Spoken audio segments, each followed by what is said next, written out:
नमस्कार मित्रों, भीम भाष्य ये मेरे ऑडियो वीडियो पॉडकास्ट में आप सबों का तहे दिल से स्वागत है।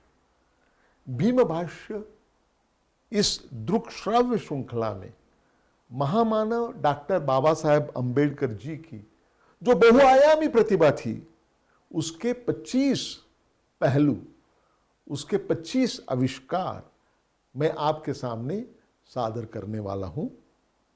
इस दृक्श्राव्य श्रृंखला में 15 से 20 मिनट तक का एक ऐसे कुल मिला के 54 एपिसोड्स इसमें शामिल है। इस महाश्रृंखला के माध्यम से डॉक्टर बाबा साहेब अंबेडकर जी का विचार, उनका कार्य, उनकी फलसफी और सबसे महत्वपूर्ण बात यह है कि उन्होंने हमारे भारत देश के लिए जो सपना देखा था वो मैं आपके सामने पेश करने जा रहा हूं। अगर ये दृक्श्राव्य श्रृंखला भीम भाष्य, ये मेरी दृक्श्राव्य श्रृंखला आपको अगर पसंद आती है तो अवश्य इसे लाइक करें, शेयर करें और सब्सक्राइब करें। तो चलिए मित्रों, आगे बढ़ते हैं, शुरुआत करते हैं। आज के भीम भाष्य के इस पहले चरण में जो विषय है वो विषय है doctor Ambedkar multi faceted intellectual colossus, यानी कि डॉक्टर बाबा साहेब अंबेडकर बहुआयामी प्रकांड पंडित। डॉक्टर बाबा साहेब अंबेडकर हमारे भारत देश के एक शानदार सुपुत्र थे और वो बहुआयामी प्रकांड पंडित थे। जरा देखिए, गौर कीजिए, उनके बहुमुखी प्रतिभा के कितने आयाम हैं, इस पर जरा एक नजर डालें। डॉक्टर बाबा साहेब अंबेडकर अखंड ज्ञान साधक थे, ज्ञान तपस्वी थे, अर्थशास्त्री थे, शिक्षाविद थे, समाज सुधारक थे, अर्थ प्रशासक थे, समाजशास्त्री थे, मानव विज्ञानी थे तथा समकालीन इतिहासकार भी थे। डॉक्टर अंबेडकर एक अत्यंत सफल लेखक थे। भारत में शायद ही, हमारे देश में शायद ही कोई ऐसा राजनीतिक नेता हो जिसका इतना अभ्यास होगा, इतने शास्त्रों में, इतने क्षेत्रों में जिसने इतना बड़ा काम किया हो। ऐसा कोई मास लीडर हमारे देश में पैदा ही नहीं हुआ है। डॉक्टर अंबेडकर एक चिंतनशील विचारक थे और प्रकांड विद्वान थे। डॉक्टर बाबा साहेब अंबेडकर ये पत्रकार थे, वक्ता थे, जिसे वक्ता दशसहस्त्रेषु कहा जाए, ऐसे श्रेणी के वक्ता थे। वो राजनीतिज्ञ थे तथा जननेता थे। डॉक्टर बाबा साहेब अंबेडकर ये भारतीय संविधान के प्रमुख शिल्पकार थे। डॉक्टर अंबेडकर ये भारतीय लोकतंत्र के सबसे मजबूत चैंपियन थे। साथ ही साथ भारत देश में मानव अधिकार के सबसे महान रक्षक भी थे। डॉक्टर बाबा साहेब अंबेडकर तुलनात्मक धर्म यानी कि कंपैरेटिव रिलीजन में एक बहुत बड़े अधिकारी व्यक्ति थे और अपने आयु के उत्तरार्ध में उन्होंने बौद्ध धर्म के सबसे बड़े रक्षक की भूमिका निभाई। ये सारा देखकर हर एक व्यक्ति हैरान हो जाता है कि अपने केवल 65 बरस की आयु में एक व्यक्ति इतना सारा काम कर सके, इस पर विश्वास करना मुश्किल हो जाता है। कितना कुछ हासिल किया उन्होंने, कितना बहुमूल्य योगदान दिया उन्होंने अलग अलग क्षेत्रों में। यह सब जानकर हम हैरान हो जाते हैं।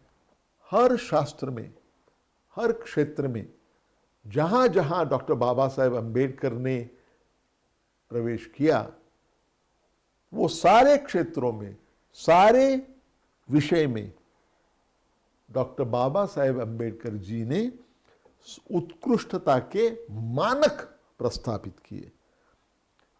ये तो सच्चे जीनियस की निशानी है। डॉक्टर अंबेडकर न केवल बहुआयामी प्रकांड पंडित थे, वो तो युग निर्माता राष्ट्रीय नेता थे। भारत के सामाजिक राजनीतिक पटल पर, क्षितिज पर उन्होंने पदार्पण किया 1920 के दशक में, और वहां से लेकर स्वातंत्र्य प्राप्ति तक यानी कि 1947 तक डॉक्टर बाबा साहेब अम्बेडकर सामाजिक, आर्थिक, सांस्कृतिक तथा राजनीतिक परिवर्तन जो हमारे देश में हुआ उसमें अग्रणी रहे। स्वतंत्रता के बाद मित्रों, डॉक्टर बाबा साहेब अम्बेडकर जी ने एक विशिष्ट रूप से महत्वपूर्ण भूमिका निभाई। कौन सी भूमिका ये थी? ये भूमिका थी आधुनिक भारत की नींव रखने की। अपने स्वतंत्रता से अपने महापरिनिर्वाण तक यानी कि दिसंबर 1956 तक डॉक्टर बाबा साहेब अम्बेडकर जी ने अपना पूरा जीवन देश के लिए अर्पण किया। मित्रों, डॉक्टर बाबा साहेब अम्बेडकर एक महान समाज सुधारक के रूप में, मानवाधिकार के चैंपियन के रूप में तथा दलित जनता के मुक्तिदाता होने के नाते डॉक्टर बाबा साहेब अम्बेडकर जी ने आधुनिक भारत में सामाजिक विवेक जागृत करने के लिए अपना पूरा आयुष्य समर्पित कर दिया। हमारे भारत देश में अस्पृश्यता की जो समस्या है उसके दो पहलू थे। एक तरफ तथाकथित उच्च जाति के लोग अछूतों के साथ कुत्ते और बिल्ली से भी बदतर सलूक करते थे, ये हो गया वन साइड।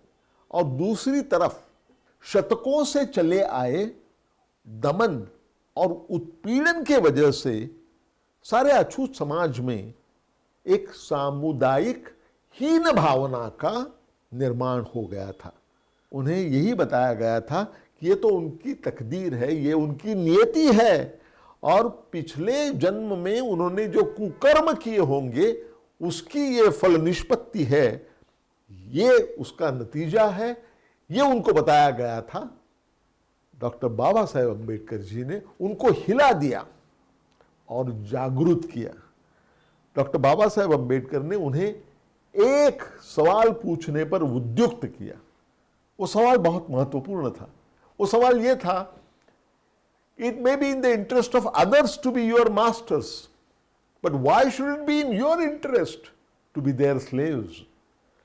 आपके मालिक होना यह औरों के अपने हितों में होगा, लेकिन उनका गुलाम बने रहना आपके हित में क्यों है भला? यह सवाल उन्होंने पूछने के लिए उन्हें उद्युक्त किया।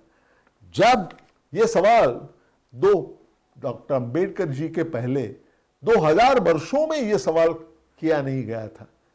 जब सारे अछूतों ने अपने आप को यह सवाल पूछना शुरू किया, तब उनमें जागृति की चेतना जाग उठी। उन्हें मानवाधिकार के बारे में जागृति निर्माण हो गई और प्रतिष्ठा का जीवन जीने का अधिकार उन्हें है, इस बात को उन्होंने महसूस किया। आखिर अछूत समाज बरसों से चली आई गहरी नींद से जाग उठा। यह उपलब्धि कोई सांस्कृतिक पुनर्जागरण, कल्चरल रेनेसांस से बिल्कुल कम नहीं थी। यह उपलब्धि क्यों हो गई? यह हो गई डॉक्टर बाबा साहेब अम्बेडकर जी की वजह से। डॉक्टर बाबा साहेब अम्बेडकर जी ने अनुसूचित जाति जनजातियों को विकास के समान अवसर मिलने के लिए रक्षा के उपाय, सेफगार्ड्स बनाए।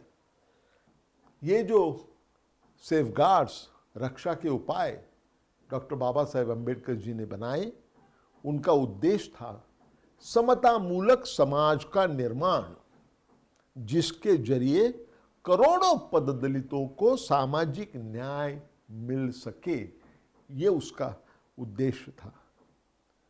कुछ लोग डॉक्टर बाबा साहेब अम्बेडकर जी को दलितों के नेता कहते हैं, अछूतों के नेता कहते हैं।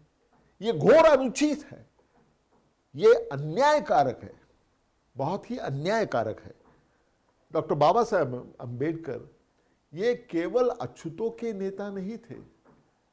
डॉक्टर बाबा साहेब अम्बेडकर केवल सारे शोषित और पीड़ित जनता के ही नेता नहीं थे। डॉक्टर बाबा साहेब अम्बेडकर एक राष्ट्रीय नेता थे। महात्मा गांधी, जवाहरलाल नेहरू, सरदार पटेल, सुभाष चंद्र बोस, इन राष्ट्रीय नेताओं से कुछ भी कम नहीं थे हमारे डॉक्टर बाबा साहेब अम्बेडकर। डॉक्टर बाबा साहेब अम्बेडकर जी की विद्वत्ता, उनके जन आंदोलन, सरकार में उनका योगदान, संसद में उनका योगदान, यह सब क्या दर्शाता है? यह सब दर्शाता है कि डॉक्टर बाबा साहेब अम्बेडकर एक सर्वोच्च श्रेणी के देशभक्त थे। मैं प्रथमतः भारतीय हूं, अंतिमतः भी भारतीय हूं और दरमियान के काल में भी मैं भारतीय हूं। यह किसका प्रतिपादन था? यह कहा था डॉक्टर बाबा साहेब अम्बेडकर जी ने। डॉक्टर बाबा साहेब अम्बेडकर जी का जो राष्ट्रीयत्व था, राष्ट्रीयत्व की उनकी जो संकल्पना थी, वो केवल ब्रिटिश राज्यकर्ताओं के हाथों से भारतीय नेताओं के हाथों में सियासी सत्ता हस्तांतरण करना, इस पर सीमित नहीं थी। डॉक्टर बाबा साहेब अम्बेडकर जी का लक्ष्य जो था बहुत ही व्यापक था। उनका लक्ष्य था टिकाऊ सर्वसमावेशक राष्ट्रीय पुनर्निर्माण का, अर्थात लोकतांत्रिक प्रजासत्ताक का निर्माण करना, यह उनका उद्देश्य था। शतकों से चले आए जाति भेद पर आधारित और समाज के बड़े तबके पर अन्याय करने वाली व्यवस्था में बदलाव लाना और समता और सांस्कृतिक एकीकरण पर आधारित समाज की निर्मित करना, यह उनका सपना था। डॉक्टर बाबा साहेब अम्बेडकर जी ने जो बहुत ही महान सपना देखा था, उस सपने को वास्तव में लाने के लिए जो अथक प्रयास किए, इसके लिए उन्हें युग प्रवर्तक राजनीतिज्ञ कहलाना जाना चाहिए। दोस्तों, हमारे देश में और विदेश में स्थित जो भारतीय हैं, उनमें से बहुत बड़े समाज में डॉक्टर बाबा साहेब अम्बेडकर जी के बारे में बहुत भक्ति, ये जो भक्ति उनके दिल में है, जिसको भीम भक्ति कहा जा सकता है, उस भीम भक्ति को अगर भीम शक्ति में रूपांतरित करना है, अगर उस भीम भक्ति को भीम शक्ति में परावर्तित करना है, तो डॉक्टर बाबा साहेब अम्बेडकर जी के विचार और उनकी फलसूफी का सहारा लेना होगा, उन्हें आत्मसात करना होगा। Doctor Baba Saheb Ambedkar writings and speeches, इसके माध्यम से महाराष्ट्र सरकार ने और केंद्र सरकार ने जो 22 खंड, अभी 23वां खंड भी अभी अभी आ गया, ये जो निर्माण किए हैं, ये विचारों का खजाना है। डॉक्टर बाबा साहेब अम्बेडकर जी का विचार धन उसमें आया है ज़रूर, लेकिन बात यह है कि सर्वसामान्य जनता के आकलन के बाहर है। ये जो विचारों का खजाना है, डॉक्टर बाबा साहेब अम्बेडकर जी के विचारों का खजाना है, वो सर्वसामान्य जनता को आकलन हो, इतना सुबोध और सरल रूप से स्पष्ट करना निहायत ही जरूरी है। और भीम भाष्य इस दृक्श्राव्य मालिका का वही प्रमुख उद्देश्य है। इस ऑडियो वीडियो पॉडकास्ट के जरिए मैं 15 से 20 मिनट तक का एक ऐसे कुल मिला के 54 लघु भाषण देने वाला हूं, जिससे डॉक्टर बाबा साहेब अम्बेडकर जी का जो बहुआयामी व्यक्तिमत्व था, उस व्यक्तित्व के 25 पहलू दृश्यमान हो जाएंगे। और ये सारे भाषण मैं 3 भाषाओं में स्वयं सादर करने वाला हूं, मराठी जो कि मेरी मातृभाषा है, हिंदी और अंग्रेजी। इसकी संकल्पना ये है कि डॉक्टर बाबा साहेब अम्बेडकर व्यक्ति, विचार और कार्य, इसकी ज़्यादा से ज़्यादा लोगों को पहचान हो, ये उसका उद्देश्य है। क्यों कर रहा हूं ये सारा कुछ जो मैं कर रहा हूं वो क्यों कर रहा हूं? क्योंकि ये विषय मेरे दिल के बहुत करीब है। मित्रों, मेरा ये मानना है कि हमारे जो जैविक माता पिता है, उन्होंने हमें जन्म क्यों न दिया हो, इज्जत से इंसान के रूप में जीने का अधिकार अगर किसने दिया होगा तो वो केवल डॉक्टर बाबा साहेब अम्बेडकर जी ने दिया है। दलितों को और किसी ने यह अधिकार नहीं दिया। यह अधिकार दिया है एकमेवा द्वितीय डॉक्टर बाबा साहेब अम्बेडकर जी ने। मित्रों, आज मैं जिस मुकाम पर आकर पहुंच गया हूं, उसके पीछे प्रेरणा किसकी है? उसके पीछे प्रेरणा है डॉक्टर बाबा साहेब अम्बेडकर जी की। मैं पहले पीढ़ी का शिक्षार्थी हूं, उसके बावजूद 42 ईयर्स पहले, 42 वर्षों पहले मैं अर्थशास्त्र में पीएचडी करने के लिए अमेरिकन यूनिवर्सिटी में चला गया। उसके पीछे प्रेरणा किसकी थी? उसके पीछे प्रेरणा थी डॉक्टर बाबा साहेब अम्बेडकर जी की। पीएचडी खत्म होने के बाद में वहाँ बहुत सारे जॉब ऑफर होने के बावजूद भी केवल 1 सप्ताह में मैं भारत में लौट आया। इसके पीछे प्रेरणा किसकी थी? डॉक्टर बाबा साहेब अम्बेडकर जी की। डॉक्टर अम्बेडकर जी ने बतलाया था कि हमारे माता पिता और हमारी जो मातृभूमि है, उसके लिए कोई विकल्प नहीं होता है। इसको मद्देनजर रखते हुए 1 सप्ताह में हम लोग भारत देश में, अपने देश में लौट आए।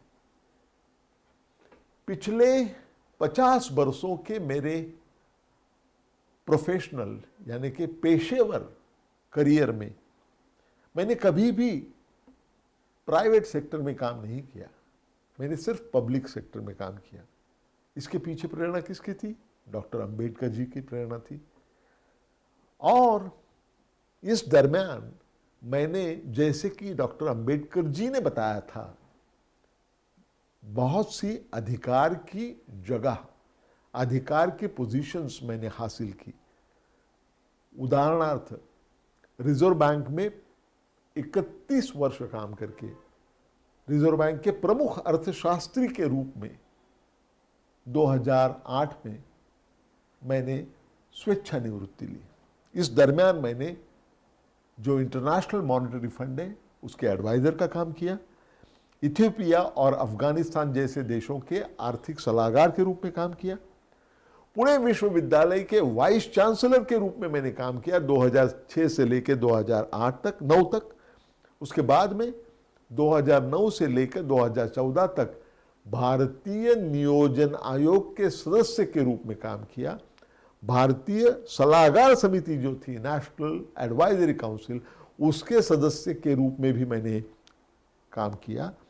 और ये दोनों जो पोजीशंस थी वो केंद्र सरकार के राज्य मंत्री के समकक्ष थी और राज्य में उप मुख्यमंत्री के समकक्ष थी।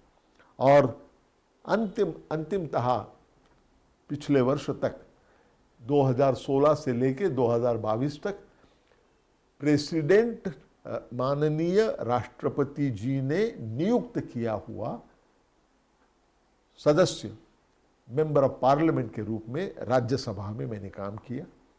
और मैं ये आपको अवश्य बताना चाहूँगा कि मैंने राज्यसभा के सांसद का काम जब किया तो मैं पूर्ण रूप से स्वतंत्र था, कोई राजनीतिक दल से मैं संलग्न मुझे होने नहीं दिया था।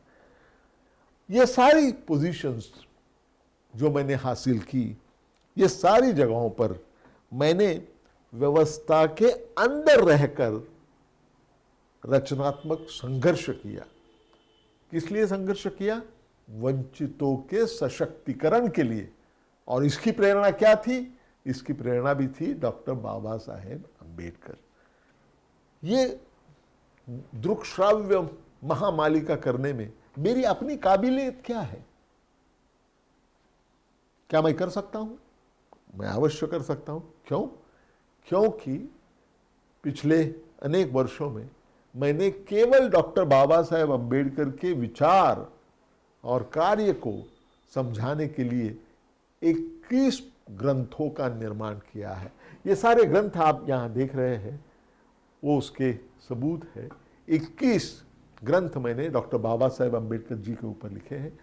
कुल मिला के तो मैंने 41 ग्रंथ लिखे हैं। उसमें से 21 ग्रंथ लिखे हुए या संपादित किए हुए हैं, वो है डॉक्टर बाबा साहेब अम्बेडकर के विचार और कार्यों पर। और ये पुस्तिकाएं नहीं है, ये बड़े बड़े ग्रंथ हैं, जैसे कि आप देख सकते हैं। कुल मिला के इसकी पृष्ठ संख्या होगी 7000 से कुछ भी कम नहीं। मित्रों, अगर डॉक्टर बाबा साहेब अम्बेडकर जी की जो गौरवशाली विरासत है, उसकी अगर आपको अंतर्दृष्टि चाहिए, इंसाइट अगर चाहिए, अगर उसमें आपको झांकना है, अगर डॉक्टर बाबा साहेब अम्बेडकर जी का विचार, उनका कार्य, उनकी फलसफी और उन्होंने देश के बारे में जो सपना देखा था, वो अगर आपको समझना है तो अवश्य भीम भाष्य, ये मेरे ऑडियो वीडियो पॉडकास्ट सीरीज को देखिए। अगर ये पॉडकास्ट सीरीज आपको पसंद आता है तो उसे आप लाइक करें, उसे आप शेयर करें, उसे आप सब्सक्राइब करें। मित्रों, इस श्रृंखला के अगले चरण में हम चर्चा करेंगे डॉक्टर बाबा साहेब अम्बेडकर जी की ज्ञान साधना के बारे में। वो कैसे अखंड ज्ञान मार्गी थे, उसके बारे में हम चर्चा करेंगे। तब तक के लिए आज्ञा दीजिए। धन्यवाद। नमस्कार।